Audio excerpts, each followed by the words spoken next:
mix up. Mix up. Mix up. Mix up. Mix up. Mix up. Mix up. Mix up. Carla, what's your name? Where you from?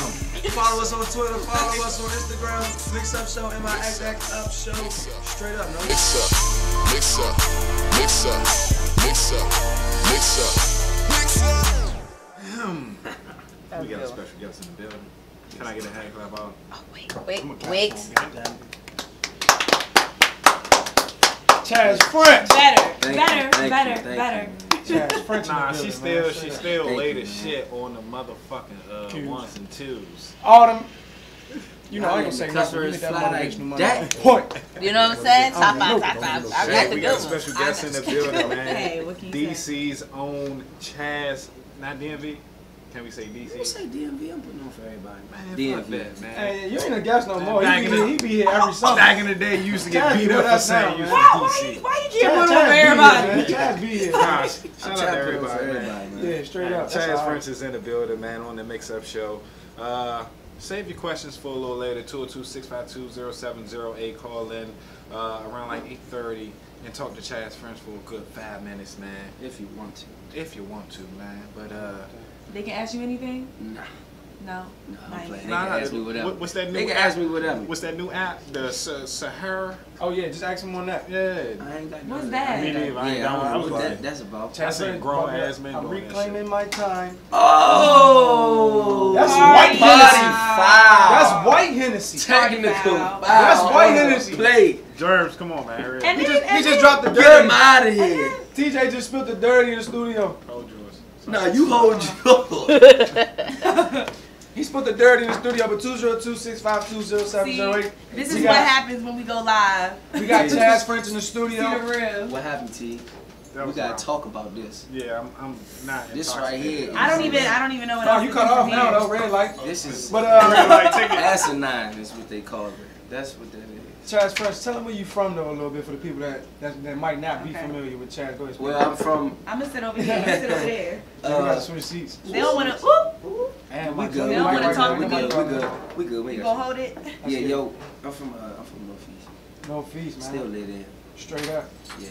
So coming up in DC, I mean, everybody says it's the same walks. Would you say the same thing as far as like your experiences growing up, the neighborhood life, the friends, going out? Everybody got different experience. I ain't gonna say nothing the same. Right. For me, you know, I was growing up in a I guess Christian-based home. It was a little different. My parents weren't strict, but they was like kind of cautious of what I was allowed to, I guess, have access to. So I grew up in a home where I really couldn't even I couldn't even have North Face or phone positive. This was a time when motherfuckers would get robbed, shot for them shit. I mean, people still do, but at that time in the area, that's when that shit was hectic. So, you know, I really didn't even get to really dabble in the culture until I was of age, till I was old enough.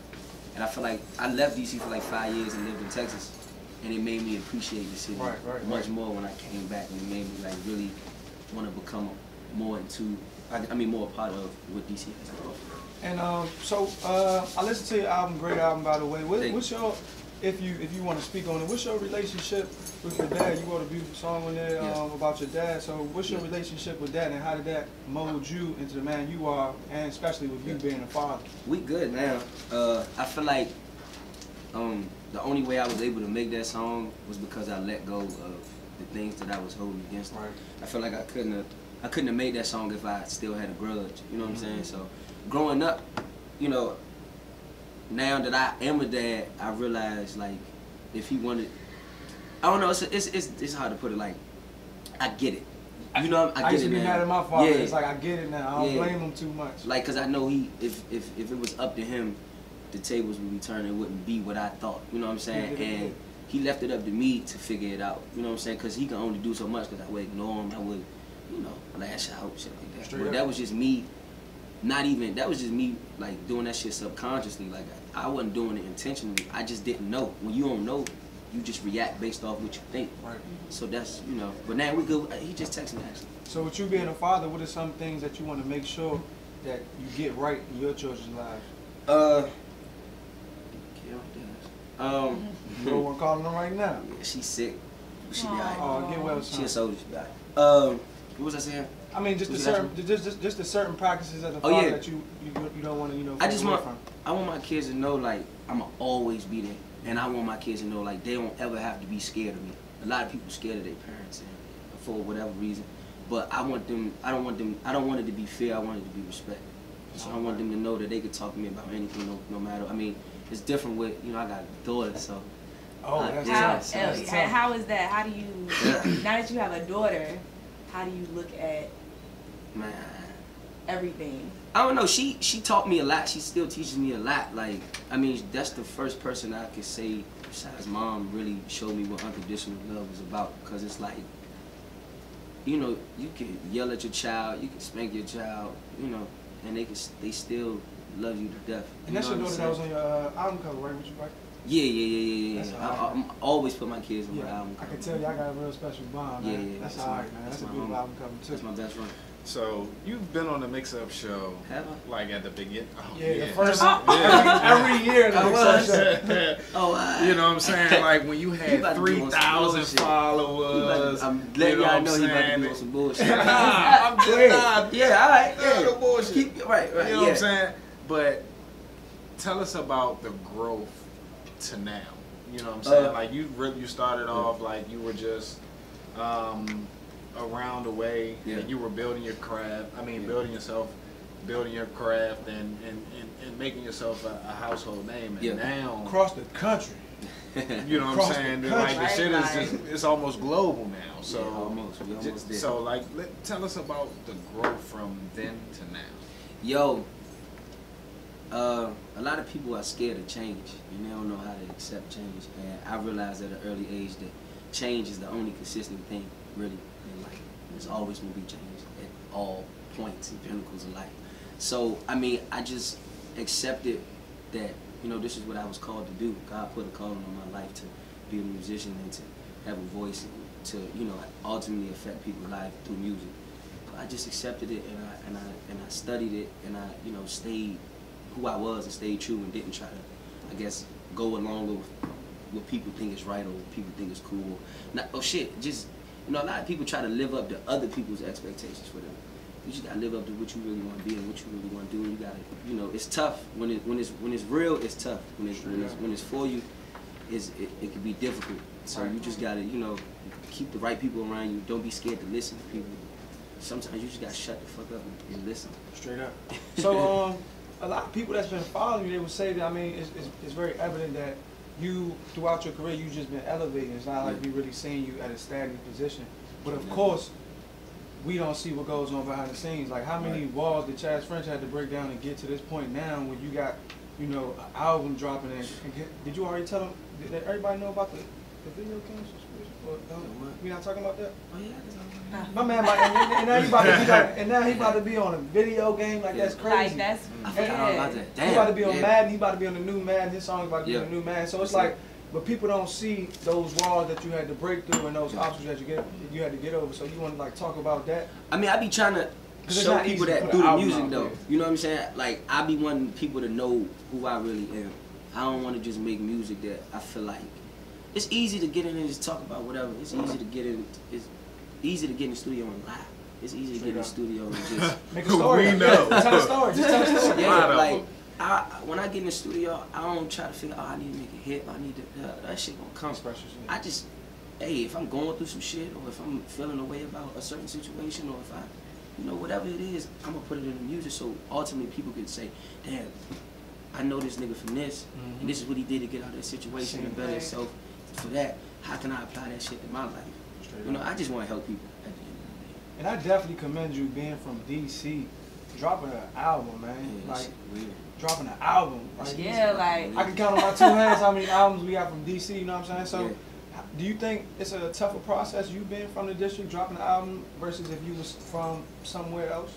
I wouldn't know. Because you ain't experienced. I mean, I've been I don't think it's where you, I guess, are at that time of life. I think it's where you're trying to go. You know what I'm saying? And also understand that you can't forget where you came from. You just gotta. Wherever I go, I bring DC with me. Right. I bring Maryland with me. I bring Virginia with me. Just because I'm just trying to show people what we got to offer. You know what I'm saying? And I want to commend you for getting out the city too. Your music made it out the city. Like it was very fluid. You know what I'm saying? the city was going hard for it, and it's like you always kept your city base, but then it was like the rest of the country that was always absorbing. That's the best part about it, to see like the city really fucking with this shit. Because ultimately, like you want all these other places to fuck with it, but there's no place like home. You know what I'm saying? Like I did 3 release parties, LA, New York, and they both was lit as fuck. But then when you come back home and that shit is damn near almost 500 people. You had the whole yeah, block it's just like damn. Y'all really fucking with this shit. Y'all really see it. It's good when people take your word for what it is. Like when you see how your vision is and people get it and they go along with it. That's the best part about the whole art form. That's alright. So what would you say is not the biggest artist you've worked with, but the artist that you're most proud to have been in the studio with as a fan, as a musician, all around? Raheem Devon, straight up. That's home team. 368. Shout out 368. I ain't never seen nobody work as hard as Raheem Devon. Straight up. Like growing up, I think it was like the second concert I ever been to. My homegirl at the time, like years ago, knew I was from DC. This when I was living in Dallas, and it was her and my best friend. They took me to Raheem Devon concert. And I was like, man, this shit is crazy to see somebody else from the city in a whole nother place, and to see how many people came out. It was like, damn, we trying to do that shit one day. 3 years later, got a phone call from me. So that shit is crazy. Who's like somebody else you want to work with? I love to work with Anderson .Paak. I really want to work with Shabazz. Hey, that's lit. Rico Nasty. I'm gonna work with Q. Home team. I really want to do a song with Juvenile. Random shit. That would be Juvie great, man. Good times, man. I love to work with 2 Chainz. If God put it in my way, I would have loved to work with Amy Winehouse. Any producers in there? Any producers? Dog, I don't be knowing a lot of producers to be 100, but like, of course, who wouldn't want a Metro Boomin beat? Straight up. Who wouldn't want a K-Tronada beat? I love it. K-Tronada is crazy. But any producers willing to work, straight up. So, how is the reception here? Because I know you get a lot of love, but I know you get a lot of hate as well, and it's from a lot of the other artists as well. Like people will hit me up like, "Oh, you got Chaz on the jump, but why you ain't got me on the jump?" Blah blah blah. Because Chaz shit is popping. You get what I'm saying? It's not because it's popping. It's because people working. Yeah, but now, like people look at. You've also been on the show before. Nah, people just they think this shit come easy, and then when they get in the situation and they get in the position, they take the shit for granted. Like, what have you done to get here? What's your resume look like? How does this benefit us? How is this a help me help you situation? A lot of people, they want you to help them, but they ain't willing to do the shit to help you. Would you say the industry is saturated with people looking for a handout, or people expecting you to do something for them? Not the industry, life. What? That's real. But like people don't see the work part of everything. You know what I'm saying? People don't see you smiling, right? They just see the followers and the likes talk and all about that this shit. everywhere. The shit that don't matter. Like that shit right. That ain't no validation to me. Just cause I got a blue fucking check on Instagram and Twitter, that don't mean shit to me. That ain't. It's a check. Oh yeah, I know motherfuckers with 300 followers ain't got a check. Yeah, that shit don't mean nothing to me. Nobody don't got no check, no followers, and still. And it's the man of their city. Exactly. So I mean, people just they make every situation what they want to make it, and they don't really. What you willing to do to get in these positions? That's going. It's easy to get it. It's easy to get everybody. Oh, you sign. I ain't trying to get signed. I'm trying to stay signed. Straight up. You know what I'm saying? Like, that's what it's about. People, I'm trying to get this. I'm trying to get this. Are you gonna keep it though? So to everybody that doesn't know, what are the logistics of your deal? Because I know it's 368, and then it's a venture. It's a joint venture. Joint venture. And how did that become? Come into no fruition? 360 deals over here, baby. Nah. How did that come into fruition? Like, how long have you been on Raheem or Dre? I've been on it for a break, like for a minute. Like this is for when I moved back to DC from Texas, I was like just found out I had my daughter on the way. What year was that? It was like 2012. Okay. Moved back, and I was like, just rapping on my own, just doing what I had worked at the Army. I was available at the Army. I was actually killing, like, it was a good job, but it was paying for studio time. And so I had like a whole project before the original Habit Related. It was just some shit that I had just was trying to be like everybody. Basically, hearing music that was popping and just putting my own spin on it and trying to, you know, fit in. And then somebody heard my Dre heard my music and was like, bro, I mean, this shit is fire, but we want to know who you are type shit. So, you know, after that, after I met Dre, it was been like 5 years. So how long is he officially, you know, you've been under that management? 2013. And when were they established exactly? You know? Yeah, before me, because Phil Ade was... Yeah, because Phil Ade on there, right? That's what I was about to say. All the, what's all the artists? What's the roster for 316? Internet James, Phil Ade. Internet James working too, man. Internet James. Hey, that's my favorite rapper. And they both went. Internet James had a nice verse, but I like Phil Ade verse on that joint too. Phil bodied everybody. Man, what? Still can't rap that. Yeah, you heard it here first, Phil. Phil, you can't respond to that unless you come on the mix-up show, man. Straight up. No. But we got Chaz French in the studio, 202-652-0708. He just dropped his new project, True Colors. Call in if you have any questions about him. And we about to get to this video real quick. Chaz French, matter of fact, way out. Yeah.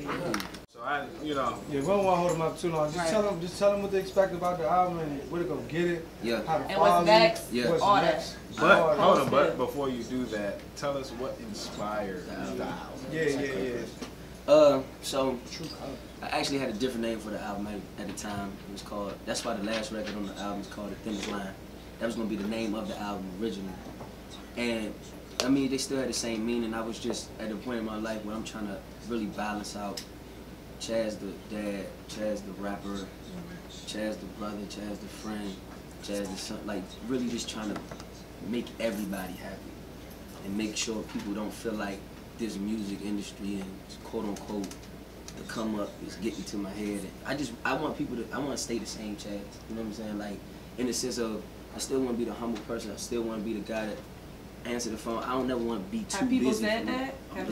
All the time. But that's just because, like I said, when you don't know what's going on, you make up whatever in your mind.